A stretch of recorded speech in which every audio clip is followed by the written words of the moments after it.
আমি খুলনাইয়া। অবশ্যই আমাদের খুলনা চুইঝালের জন্য প্রচুর বিখ্যাত। এখানে কোনো জ্যামই লাগে না। জ্যাম থাকবে কেমনে?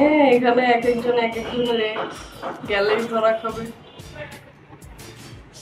এখানে ঘোরার অনেক প্লেস আছে, যেমন খুলনা ইউনিভার্সিটি, হাদিস park, Khulna university, linear park, Khulna university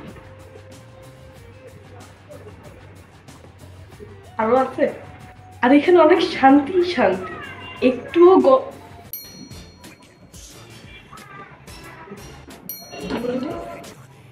এখানে কি বলি একটুও গরম লাগে না। কি বলি